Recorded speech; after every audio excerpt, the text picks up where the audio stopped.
الحمد لله وكفى وسلام على عباده الذين اصطفى أما بعد فأعوذ بالله من الشيطان الرجيم بسم الله الرحمن الرحيم يا أيها الإنسان ما غرك بربك الكريم وقال الله تعالى في مقام آخر إن الله بالناس لرؤوف رحيم سبحان ربك رب العزة عما يصفون وسلام على المرسلين والحمد لله رب العالمين اللهم صل على سيدنا محمد وعلى آل سيدنا محمد وبارك وسلم اللهم صل على سيدنا محمد وعلى آل سيدنا محمد وبارك وسلم اللهم صل على سيدنا محمد وعلى آل سيدنا محمد وبارك وسلم۔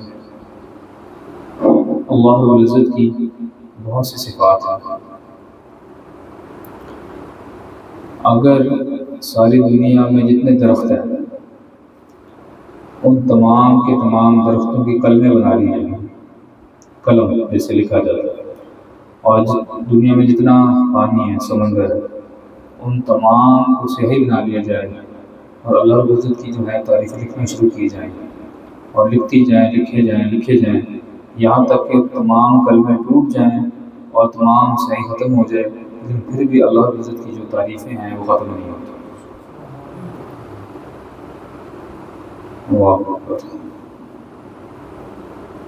عبداللہ تو اللہ سے نسبت ہے، اللہ کا بندہ، تو ہمارے لیے یہی سب سے بڑا اعزاز ہے کہ ہم اللہ رب العزت کی مخلوق ہیں۔ اللہ رب العزت نے ہمیں پیدا فرمایا، اللہ رب العزت ہمارے خالق اور مالک ہیں۔ تو اللہ تعالیٰ کی صفات میں سے ایک صفت جو ہے وہ یہ ہے کہ اللہ تعالیٰ قدردان ہے۔ اللہ تعالیٰ قدردان ہے۔ قدردان کس کو بولتے ہیں؟ قدردانی کا مطلب یہ ہوتا ہے کہ دوسرے کے اوپر محبت کی وجہ سے اتنا مہربان ہو جانا کہ اس کے عمل کو رد نہ کرنا اور اس کی توقع سے بڑھ کر اس کے ساتھ اچھائی کا معاملہ کرنا، اس کو قدردانی بولتے ہیں۔ کہ محبت کی وجہ سے کسی دوسرے پر اتنا مہربان ہو جانا کہ اس کے عمل کو رد نہ کرنا اور اس کی توقع سے بڑھ کر اس کے ساتھ جو ہے وہ اچھائی کا معاملہ کرنا، اس کو قدردانی بولتے ہیں۔ تو اللہ رب العزت اپنے بندوں میں سے جب کسی کے اوپر مشکل حالات بھیج دیتے ہیں تو ان حالات کے بعد اللہ تعالیٰ اس سے بہتر جو ہیں وہ اس کو حالات عطا فرما دیتے ہیں، ان کے خیال اس سے بھی بہتر ہو جاتی ہے۔ اس لیے ارشاد فرمایا فَإِنَّ مَعَ الْعُسْرِ يُسْرًا إِنَّ مَعَ الْعُسْرِ يُسْرًا، کہ بے شک ہر تنگی کے بعد آسانی ہوتی ہے، یقیناً ہر تنگی کے بعد آسانی ہوتی ہے۔ چونکہ ایک ہی بات کو دو دفعہ دہرایا گیا، اس لیے مفسرین نے لکھا کہ اس کا مطلب یہ ہے کہ جتنی تنگی آتی ہے اگر بندہ اس پر صبر سے اس کو برداشت کرے تو اللہ رب العزت اس سے دو گنی آسانیاں پیدا فرماتے ہیں، کیونکہ دو بار یہ ذکر ہے کہ ہر تنگی کے بعد آسانی ہے، ہر تنگی کے بعد آسانی ہے۔ اللہ رب العزت اتنے قدردان ہے کہ اگر بندہ چھوٹا سا بھی عمل کرتا ہے تو اللہ تعالیٰ اس کو قبول فرما لیتے ہیں۔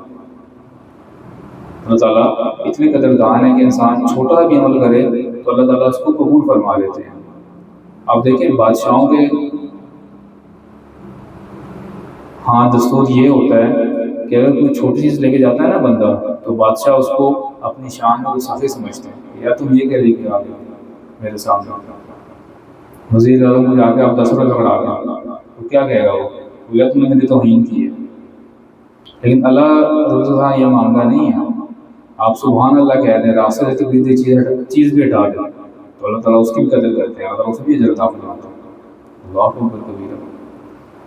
تو اللہ تعالیٰ کا معاملہ ایسا نہیں ہے، اس لیے اللہ نے ارشاد فرمایا ایک دوسری صورت میں فَمَن يَعْمَلْ مِثْقَالَ ذَرَّةٍ خَيْرًا يَرَهُ، کہ اگر کوئی بندہ یعنی کہ رائی کے دانے کے برابر بھی، ذرے کے برابر بھی نیکی لے کے آئے گا تو وہ بھی اس کا اجر جو ہے کیا قبول پا لے گا۔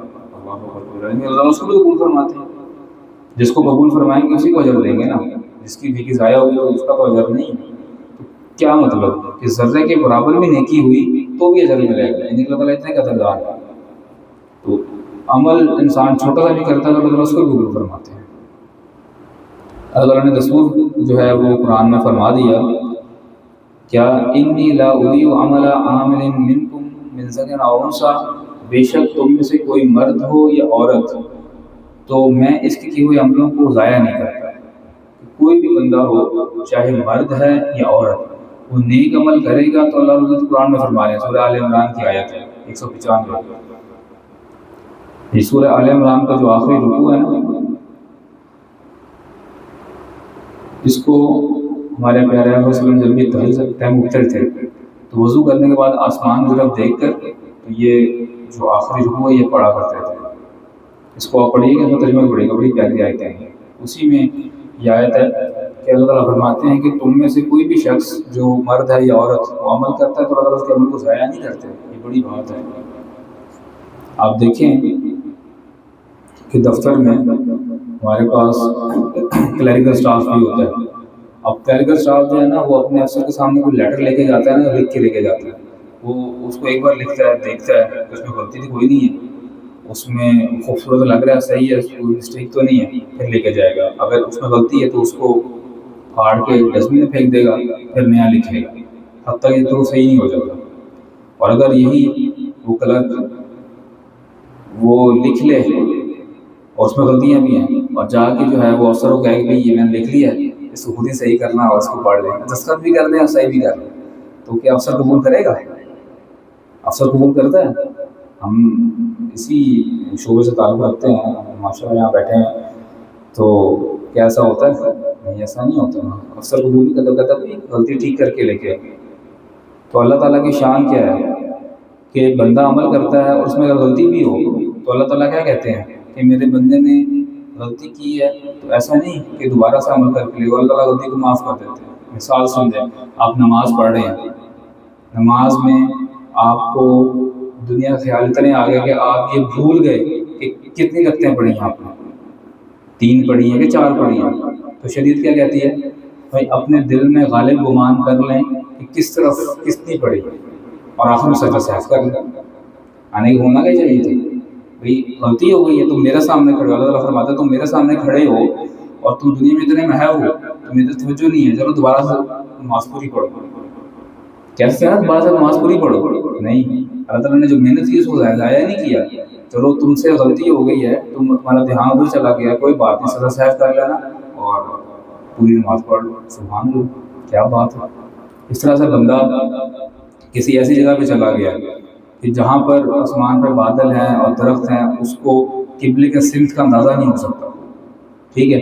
تو شریعت کیا کہتی ہے کہ بھی آپ نے نماز تو پڑھنی ہے، آپ یہ اپنے دل میں پوچھیں کہ بھی کس طرف آپ کا غالب گمان ہے کہ قبلہ ہو سکتا ہو، اس طرف جو ہے وہ رخ کریں اور نماز پڑھنا شروع کر دیں۔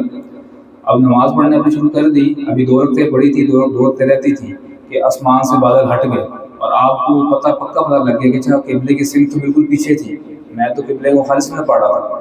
تو اللہ تعالیٰ یہ نہیں کہتے کہ 2 رکعتیں یہیں پہ نماز کو توڑ دو اور دوبارہ اس طرف منہ کرو اور 4 رکعتیں پڑھو، نہیں، اسی نماز کے دوران اپنا رخ اس طرف موڑ لیں اور باقی 2 رکعتیں پڑھ لیں تو آپ کی نماز قبول ہو جائے گی۔ سبحان اللہ، 2 رکعتیں آپ نے مخالص میں پڑھی، اللہ تعالیٰ نے اس کو ضائع نہیں کیا۔ اللہ تعالیٰ بڑے قدردان ہے۔ اللہ تعالیٰ یاد رکھیے ایک بات، اللہ اکبر،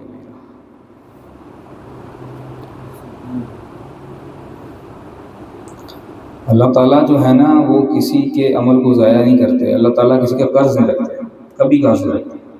آپ اخلاص سے اللہ تعالیٰ کے لیے محنت کریں گے تو اللہ تعالیٰ اس کو ضرور بدلا دیتے ہیں۔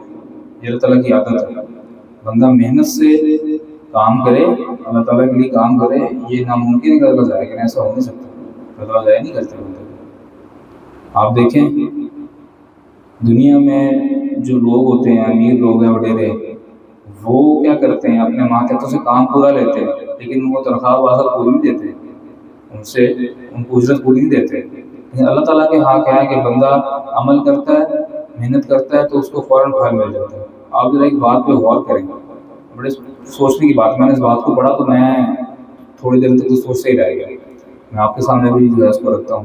یہ ہمارے بزرگوں کی باتیں ہیں ساری، وہ کمال کے لوگ تھے اور کمال باتیں کرتے تھے، کمال ان کی باتوں میں حکمت تھی۔ آپ دیکھیں شریعت کا مسئلہ ہے کہ مزدور کو مزدوری کب دینی چاہیے؟ پسینہ خشک ہونے سے پہلے. کیا مطلب؟ ابھی محنت ختم نہیں ہوئی اس کی، اس کو فوراً اس کی اجرت دے دو.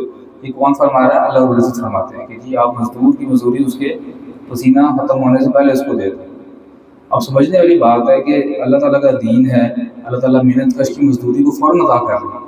تو ایک بندہ اللہ کے لیے، اس کے دین کے لیے خدمت کرتا ہے، اس کے دین کی اشاعت کے لیے کوشش کرتا ہے، تو کیا خیال ہے؟ محنت اللہ کے دین کے لیے محنت کرے، اللہ اس کو ادا نہیں کریں گے، فوراً ادا نہیں کریں گے. کہاں ایک جگہ حکم فرما رہے ہیں کہ تم مزدور کی مزدوری اس کو پسینہ خشک ہونے سے پہلے ادا کرو. اور جب انسان اللہ کے دین کے لیے محنت کرتا ہے، نکلتا ہے، کوئی بھی کام کرتا ہے، آپ مجلس کے لیے آئے ہیں، آپ وقت نکال کے نماز کے لیے جاتے ہیں، آپ وقت نکال کے اللہ کے ذکر کے لیے بیٹھتے ہیں، تو کیا اللہ کو ضائع کر دیں گے؟ ممکن نہیں. بے شک آپ کو شیطان حملہ کرے، آپ مراقبہ کے لیے بیٹھے ہیں، شیطان حملہ کرنے آ گیا، آپ پھر بھی بیٹھے رہے ہیں، تو یاد رکھیں اس کی بہت قدر اللہ تعالیٰ کا ہے. اللہ تعالیٰ اس کو ضائع نہیں کریں گے کہ بندہ میرے لیے بیٹھا ہے. جب اللہ تعالیٰ حکم فرما رہے ہیں کہ جو ہے وہ محنت کش کی مزدوری اس کی پسینہ خشک سے پہلے اس کو دے دو، تو اللہ تعالیٰ کیا آپ اللہ کے لیے جو ہے وہ مشقت برداشت کریں گے تو اللہ تعالیٰ آپ کو نہیں دیں گے؟ دیں گے، ضرور دیں گے. ایسا ممکن نہیں ہے. اس لیے اللہ اکبر کبیرہ. اور پھر اللہ تعالیٰ کے پاس تو زمین آسمان خزانے ہیں، اس کے پاس کوئی کمی نہیں ہے. دنیا داروں کے پاس تو کمی ہو سکتی ہے، بھائی بندہ کہ میرے پاس پیسے نہیں ہیں، میں نہیں دے سکتا.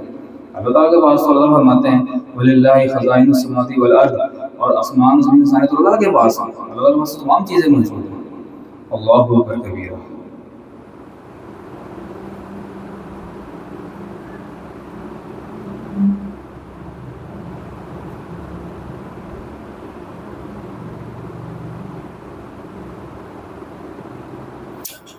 اللہ اکبر.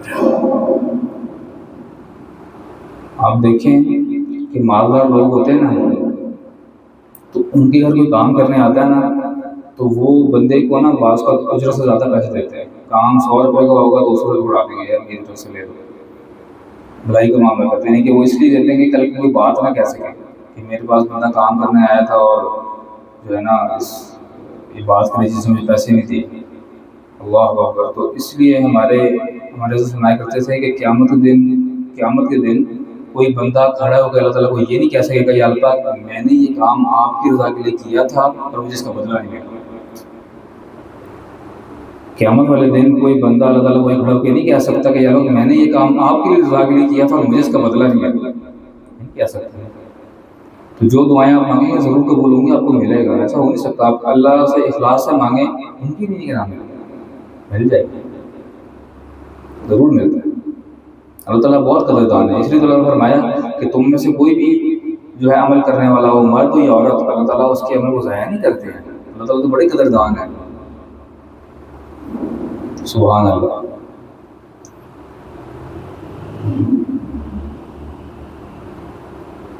آپ دیکھیں کہ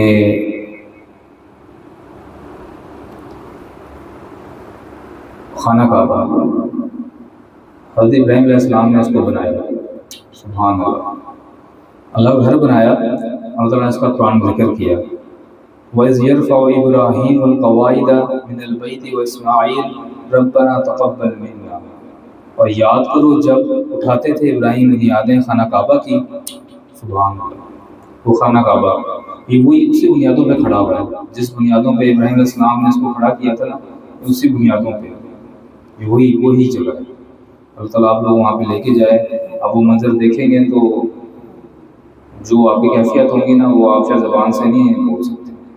جتنی بار دیکھو بندے کا دل کرتا ہے بس دیکھتے. تو وہ ابراہیم علیہ السلام نے خانہ کعبہ کی بنیادیں اٹھائیں. تو اللہ تعالیٰ وہی فرما رہے ہیں یاد کرو جب اٹھاتے تھے ابراہیم علیہ السلام بنیادیں خانہ کعبہ کی اور اسماعیل علیہ السلام، اور دعا کرتے تھے اے پروردگار ہمارے اس کو قبول فرما لے. اللہ تعالیٰ اس کو قبول فرما لے. عمل کریں اور اللہ دعا کریں قبول فرما لے. قبولیت ہو گئی تو پھر جو ہے نا وہ مزے ہی مزے. قبولیت ہو گئی، بات یہی ہے. قبولیت ہو گئی تو پھر مزے مزے. قبولیت نہ ہوئی تو پھر دوسرا معاملہ. اللہ تعالیٰ محفوظ فرمائے. تو ابراہیم علیہ السلام نے اللہ تعالیٰ گھر بنایا. اللہ رب العزت نے ان کو اتنا پسند فرمایا اس بات پر کہ اللہ رب العزت نے ان کو انبیاء کا باپ بنا دیا. آپ دیکھیں چنانچہ یہ وہ شخصیت ہے کہ ان کی آنے والے نسل میں ہزاروں انبیاء تھے. اللہ تعالیٰ نے ان کی ضرورت کو قبول فرما لی. باپ بھی نبی بیٹا بھی نبی پوتا بھی نبی، ایسے انبیاء کرام چلتے تھے دنیا میں۔ یہ وہی شخصیت ہیں، یہودی ہوں، عیسائی ہوں یا مسلمان ہوں، یہ تمام کے نزدیک جو ہے نا وہ بہت عزت والے ہیں۔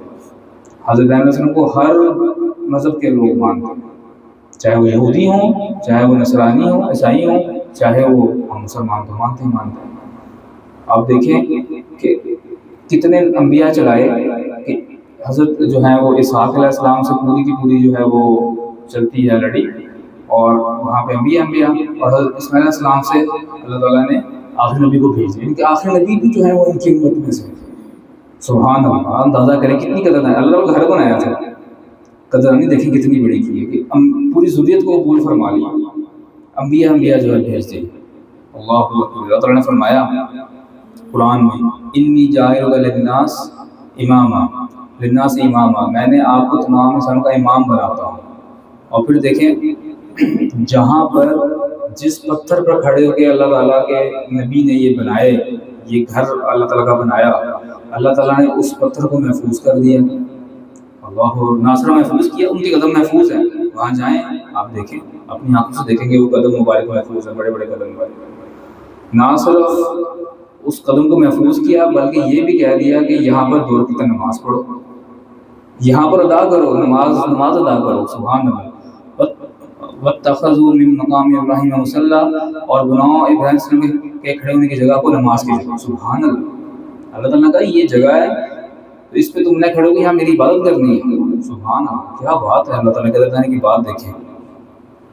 اور پھر دیکھیے کہ اللہ تعالیٰ کے حکم پر حضرت علیہ السلام نے اپنی بیوی کو اور بچے کو، بی بی حاجرہ علیہ السلام اور ان کے جو بیٹے تھے علیہ السلام، ان کو چھوڑ دیا۔ اچھا وہاں پہ نا جو آپ مکہ میں جائیں تو وہاں پہ نا سغلاف پہاڑ ہے، پہاڑ ایسے ہیں کہ جو سبزہ نہیں ہے، ریت ہے، پتھر ہے، مطلب اور کوئی پانی کا نام نشان نہیں، وہاں پانی نہیں ملتا۔ وہاں پانی آپ کو 1 ریال کی 2 بوتلیں ملتی ہیں، 30 ml کی 2 بوتلیں ملتی ہیں، وہاں پانی اس طرح گھروں میں نہیں آتا، پینے کے لیے پانی جو ہے وہ پیسوں کا ملتا ہے وہاں۔ ہمارے یہاں تو فری میں ہے نا، وہاں پانی کی ضرورت ہوتی ہے، تو وہاں پانی نہیں ہے۔ اس وادی میں پھر لائٹیں تو آ جائیں، اس میں لائٹوں کا تو سلسلہ ہی کوئی نہیں، اتنے جو ہے وہ ویرانے کے اندر اللہ تعالیٰ حکم دے رہے ہیں کہ اپنے بیوی اور بچوں کو چھوڑ دو یہاں پر۔ اللہ اکبر، چھوڑ دو۔ ہم آج چلے جاتے ہیں گھر سے باہر دور، حالانکہ یہاں پہ سارے لوگ موجود ہیں، دکانیں موجود ہیں، لائٹیں موجود ہیں، پھر بھی ہم فون کر کے پیچھے پوچھ رہے ہیں سب خیریت ہے، کوئی مسئلہ تو نہیں ہے، ہمیں پھر فکر لگی ہوتی ہے نا۔ تو وہاں پہ دیکھیں تو کوئی ایسا نظام ہی نہیں تھا، اللہ کے آسر پہ چھوڑنا تھا، اللہ توکل کرنا تھا۔ تو جب جانے لگے تو بی بی حاجرہ علیہ السلام نے پوچھا کہ آپ ہمیں چھوڑ کیوں جا رہے ہیں؟ چپ رہے، عدالت حکم تھا کہ بتانا بھی نہیں ہے، چپ رہے۔ دوبارہ پوچھا، چپ رہے۔ تیسری بار جو ہے سوال بدل کے پوچھا کہ آپ اللہ کے حکم پہ ہمیں چھوڑ کے جا رہے ہیں؟ تو اس پر جو ہے وہ حضرت علیہ السلام نے جو ہے صرف اس طرح ہلا دیا اسباب۔ تو پھر آگے فرماتی ہیں، اللہ کی بندی تھی نا، نیک بندی، کہ اچھا اگر اللہ تعالیٰ کے حکم پہ چھوڑ کے جا رہے ہیں تو اللہ ہمیں ضائع نہیں کرے گا۔ اللہ اکبر۔ دیکھیں اللہ نے کیسے قدردانی کی، ایسی قدردانی کی کہ جب وہ اپنے بیٹے کے پیاس کے لیے بھاگی ہیں ادھر سے ادھر، اللہ تعالیٰ نے اس کو جو ہے وہ حج اور عمرے کے لیے لازم کر دیا، صحیح بنا دیا کہ قیامت تک کہ آنے والا ہر انسان وہ کام کرے گا، اس کو نہ تو اگر وہ صحیح نہیں کرتا تو نہ اس کا عمرہ کمپلیٹ ہوگا، نہ اس کا حج کمپلیٹ ہوگا۔ اور یہ کام خالی انسانوں کے لیے نہیں بلکہ اپنے آخری نبی کے لیے بھی لازم قرار دیں گے، اے نبی آپ بھی بھاگیں گے تو آپ کا عمرہ اور حج قبول ہوگا۔ سبحان اللہ، قدردانی دیکھیں آپ اللہ تعالیٰ، حکم دیا اللہ تعالیٰ نے کہ چھوڑ دو، پھر ضائع نہیں کیا۔ اور پھر حضرت اسماعیل علیہ السلام کے ہماری قدموں سے وہ پانی نکالا آب زمزم، کہ جو آج جو ہے وہ لاکھوں لوگ پیتے ہیں اس کو، سبحان اللہ، لے کے آتے ہیں وہاں سے، اس کا الگ ہی جو ہے وہ برکات ہے۔ تو یہ اللہ تعالیٰ کرکس کیا یاد رکھیں، جو بات سمجھانا چاہوں، جو میں نے بھی سیکھی کہ اللہ تعالیٰ کے لیے جو آپ قربانی دیں گے نا، چاہے چھوٹی ہو چاہے بڑی ہو، ہر ایک کی اپنی اپنی استطاعت ہے، یاد رکھیں اللہ تعالیٰ اس کو ضائع نہیں کرے گا، اللہ تعالیٰ لازمی آپ کو اس کا اجر دے گا۔ اب دوڑ آپ کی اپنی ہے، ہمیں جو اللہ والے نظر آتے ہیں بڑے بڑے، وہ کیوں ہیں؟ ان کے مقامات کیوں بڑے بڑے؟ بس یہی فرق ہے کہ ان کی قربانی میں فرق ہے۔ وہ اللہ تعالیٰ کی کتنی دوڑ لگاتے ہیں، کتنی جان مارتے ہیں، جو جتنی جان مارتا ہے اس کو اتنا بڑا بڑا انعام ملتا ہے۔ تو ضائع کسی کو نہیں کرتے، یہ اپنے ذہن میں بٹھا لیں، اپنے دل میں بٹھا لیں یہ بچے بھی اس کو سن لیں اور اپنے گھر والوں کو جا کر بتا دیں. اللہ کے لیے جو عمل کریں گے نا، بے شک آپ اللہ کا نام محبت سے اخلاص سے اکیلے ملیں گے، یقین جانا اس کا بھی آپ کو جو ہے نا وہ اجر ملے گا. وہ اللہ کو ضائع نہیں کرے گا، میرا نام محبت سے بھی ہے، اخلاص سے. تو اللہ تعالیٰ کسی کے عمل کو ضائع نہیں کرتا. اللہ سے دعا ہے کہ اللہ تعالیٰ، اور اصل بات تو یہ ہے کہ ہم عمل کرنے کا حق ادا نہیں کر سکتے نا، اس کی شان کے مطابق تو کوئی عمل ہو ہی نہیں سکتا. تو چھوٹے چھوٹے عمل ہیں، اللہ تعالیٰ کا فضل احسان ہے. اللہ تعالیٰ پہلے نیکی کی توفیق دیتے ہیں، یہ توفیق کا ملنا میرے دل کی رحمت ہے، اس پر اللہ کا شکر ادا کرتے ہیں ہمیشہ. یہ آخری بات ہے، بس اس کے بعد اس کو بند کرتے ہیں. کوئی بھی عمل اس کی قبولیت کے لیے دو کام کرنے ہیں آپ نے ہمیشہ. کوئی بھی عمل کرے، ایک تو یہ کہ جو عمل آپ نے کیا اس پہ آپ نے شکر ادا کرنا، کیونکہ نیک عمل توفیق ملنا اللہ تعالیٰ کی طرف سے، اس پہ شکر ادا کریں. بس آپ نے یہ نیکی توفیق دی، آپ کا بہت شکریہ، الحمدللہ الحمدللہ الحمدللہ. اور اگلا کام کہ یہ عمل جیسے کرنا چاہیے تھا ویسے میں نہیں کر سکتا، جیسے عمل کرنے کا حق تھا وہ مجھ سے ادا نہیں ہو سکا، اس میں میں آپ سے استغفار کرتا ہوں، توبہ کرتا ہوں، استغفر اللہ استغفر اللہ استغفر اللہ. بس یہ دو، ہر نیک عمل کے بعد یہ دو کام آپ نے کرنا ہے، شکر ادا کرنا ہے، استغفار کرنی ہے. تو انشاءاللہ آپ کا عمل جو ہے قبول ہو جائے گا. فسبح بحمد ربک واستغفر انہ کان توابا. تو اللہ تعالیٰ سے دعا ہے اللہ تعالیٰ ہمارے تمام اور قبول فرمائیں، اللہ تعالیٰ ہمیں اپنے نیک بندوں میں شامل فرمائیں. وآخر دعوانا الحمد للہ رب العالمین.